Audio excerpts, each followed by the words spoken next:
If the disciples were playing the contemporary game show Jeopardy, where the answer is stated in the form of a question, the question to initiate today's gospel and Jesus' response to the disciples might be this: when will we know it is God's time here on earth? How can we tell God's time? It's a simple question, but it's not very easy to answer. Now, we have a current way that we can keep time, and we do it well in our world, the way we live in the world today. Think about it, time. We use language around keeping it, managing it, saving it, losing it, wasting it, measuring it. And we have lots of tools and apps to help us. Just for example, right here on my desk, I have a Timex watch to keep time, a manual watch to keep time. I also have a phone with lots of apps that keep track of what time it is, a stopwatch for exercising, calendar, etc. I use a metronome in music to keep rhythm and time when practicing or directing a choir. And I have a manual kitchen timer on my desk to time box activities and work to make sure I'm being as productive as possible.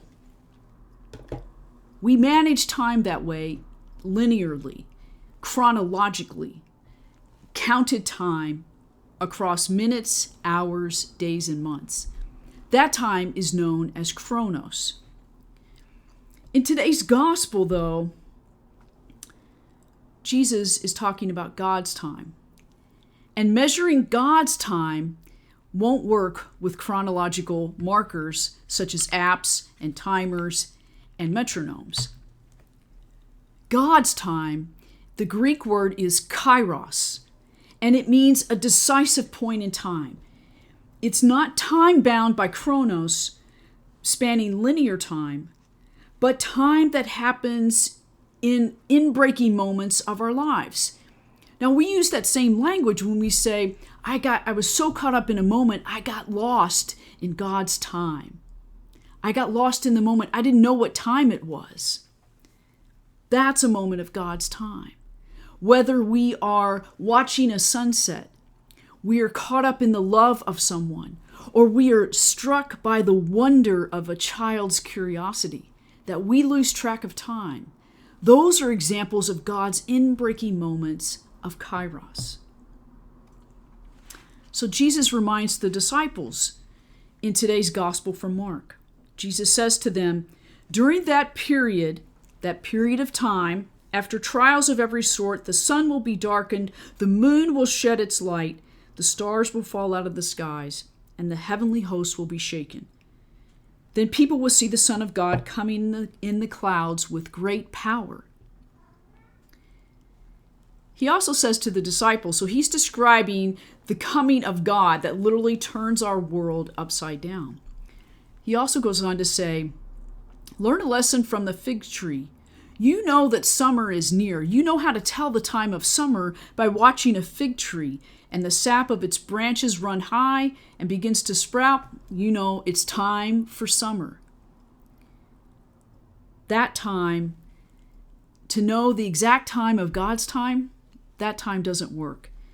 Jesus says, as to the exact day or hour, no one knows that time, except neither the angels in heaven or the Son, but only God. Only God knows that time.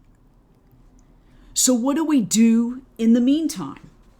When God's time is endless and we are marking our time here on earth in a linear, counted fashion. How do we live in the meantime? This week, let us ponder that question. How do we pay attention to the moments of God inbreaking in our lives, kairos that is happening, that's breaking into our calendars, our productivity apps, and our schedules, where we get caught up and lost in the moment, and we're not counting the time or measuring it along the way?